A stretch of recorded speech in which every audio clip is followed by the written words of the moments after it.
اللہ تبارک و تعالیٰ اپنے پاک کلام میں ارشاد فرماتا ہے والذین اذا فعلوا فاحشۃ او ظلموا انفسهم ذکروا اللہ فاستغفروا لذنوبهم ومن یغفر الذنوب الا اللہ۔ اس آیت کے تحت علماء کرام نے کئی واقعات کو تحریر فرمایا۔ تفسیر خازن کے اندر فرماتے ہیں کہ اس آیت کے اندر دو واقعات جو ہیں وہ تحریر فرمانے کے بعد فرمایا ہو سکتا ہے کہ یہ آیت ان دو شخصیات کے بارے میں اتری ہو کہ جن کا اس واقعے کے اندر ذکر ہے، اور کیا خوب ذکر ہے ان شخصیات کا۔ اس واقعے میں بڑے پیارے انداز سے ذکر کیا گیا، پرہیزگاروں کے اوصاف بیان کیے جا رہے ہیں۔ ان اوصاف کو بیان کرتے ہوئے اللہ تبارک و تعالیٰ نے فرمایا والذین اذا فعلوا فاحشۃ، پرہیزگار وہ ہیں جب ان سے کوئی بے حیائی سرزد ہو جائے، بے حیائی سرزد ہو جائے، جان بوجھ کے نہ کریں، غلطی سے ہو جائے، اپنے آپ پر قابو نہ پا سکے، اپنے آپ کو روک نہ سکے، ان سے وہ بے حیائی سرزد ہو گئی، او ظلموا انفسهم، یا اپنی جانوں پر ظلم کر بیٹھے، ذکروا اللہ فاستغفروا لذنوبهم، وہ اللہ کو یاد کرتے ہیں اور اپنے گناہوں پر نادم ہو جاتے ہیں، توبہ کرتے ہیں۔ تو گناہوں کو بخشنے والا کون ہے؟ رب تعالیٰ فرماتا ہے وَمَن يَغْفِرُ الذُّنُوبَ إِلَّا اللَّهُ، اور گناہوں کو بخشنے والا کون ہے سوائے رب تعالیٰ کی ذات کے؟ تو فرمایا کہ ایک شخص، تیہان نامی شخص جو ہے کھجور بیچنے والا، اس کے پاس ایک حسین عورت جو ہے وہ کھجوریں خریدنے کے لیے آتی ہے۔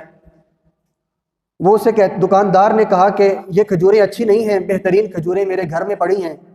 یہ کہہ کر اس عورت کو گھر لے گیا اور وہاں جا کر اس کا بوسہ لے لیا۔ اس کا بوسہ لینے کے بعد اسے چمٹا لیا۔ اس عورت نے اس شخص سے کہا اللہ تبارک و تعالیٰ کے خوف سے ڈر، اللہ کے عذاب سے ڈر۔ یہ بات سنتے ہی وہ اس عورت سے دور ہو گیا۔ دور ہونے کے بعد اس نے ایسی توبہ کی کہ یہ سارا ماجرا جو ہے اللہ کے نبی صلی اللہ علیہ وسلم کی بارگاہ میں جب پیش کیا گیا، حضور اکرم صلی اللہ علیہ وسلم کی بارگاہ میں جب یہ ماجرا عرض کیا گیا تو یہ آیت کریمہ نازل ہوئی والذین اذا فعلوا فاحشۃ او ظلموا انفسهم۔ فرماتے ہیں اسی طرح ایک اور واقعہ جو ہے پیش آیا۔ دو شخصوں میں بڑا پیار تھا، ان میں سے ایک جہاد کے لیے گیا اور اپنا گھر بار جو ہے دوسرے کے سپرد کر گیا۔ دوست تھے، آپس میں ایک دوسرے کے معاملات وہ طے کرتے تھے، تو وہ ایک جہاد پر گیا تو دوسرے کو اپنے معاملات سارے اس کے حوالے کر گیا کہ میرا گھر بار معاملات سارے تمہارے حوالے ہیں، تم نے اس کی حفاظت کرنی ہے۔ جب وہ اس کے حوالے کر کر مجاہد اپنے جہاد کے لیے نکل گیا، ایک روز اس مجاہد کی بیوی نے اس کے دوست اس انصاری سے گوشت منگوایا۔ وہ آدمی گوشت تو لے آیا، لیکن جب عورت نے اس گوشت کو لینے کے لیے ہاتھ بڑھایا تو اس نے بوسہ لے لیا۔ اب اس کو اس پر اتنی شرمندگی ہوئی کہ وہ جنگل میں نکل گیا اور اپنے منہ پر تماچے مارنے لگا، اور اس قدر اپنے سر پر خاک ڈالنے لگا، نادم ہو گیا، شرمندہ ہو گیا۔ جب وہ شخص واپس آیا، جہاد سے واپس آیا، تو اس نے اپنی عورت سے پوچھا کہ میرے دوست نے تمہارے ساتھ کیسے معاملات رکھے؟ تو اس نے کہا اللہ تبارک و تعالیٰ ایسے دوست سے بچائے۔ اور یہ معاملہ جب اللہ کے نبی صلی اللہ علیہ وآلہ وسلم کی بارگاہ میں پیش کیا گیا تو اللہ کے نبی صلی اللہ علیہ وسلم پر یہ آیت کریمہ نازل ہو گئی والذین اذا فعلوا فاحشۃ او ظلموا انفسهم ذکروا اللہ فاستغفروا لذنوبهم۔ ایسی توبہ ان دونوں بھائیوں نے کی، ان دونوں شخصوں نے ایسی توبہ کی کہ رب تعالیٰ نے ان کی توبہ قبول فرما کر قرآن پاک میں آیت کو نازل فرما دیا کہ یہ وہ لوگ ہیں جب اپنے آپ پر قابو نہ پا سکے، اپنی خطاؤں پر قابو نہ پا سکے، کوئی لغزش، کوئی خطا ان سے واقع ہو گئی، کوئی گناہ ان سے سرزد ہو گیا، کوئی بے حیائی سرزد ہو گئی، تو یہ اپنے گناہوں پر ایسے نادم ہوتے ہیں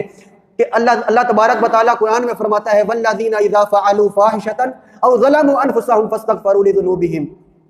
کہ وہ لوگ اپنے رب کو ایسا یاد کرتے ہیں، اپنے گناہوں سے معافی مانگتے ہیں، اور پھر رب تعالیٰ ان کو کیسی بشارت عطا فرماتا ہے۔ سورہ رحمان کے اندر فرمایا وَلِمَنْ خَافَ مَقَامَ رَبِّهِ جَنَّتَانِ، جو اپنے رب کے حضور کھڑے ہونے سے ڈر جائے، اپنے رب کے حضور پیش ہونے سے ڈر جائے، اپنے رب کے حضور حساب و کتاب سے ڈر جائے، تو رب تعالیٰ پھر ان کے گناہوں کو معاف فرما کر رب تعالیٰ ان کو جنتیں عطا فرما دیتا ہے۔ وہ جنتیں کہ جن کے نیچے نہریں جاری ہیں، وہ جنتیں کہ جن کے بارے میں رب تعالیٰ فرماتا ہے حدائق وأعنابا وکواعب اترابا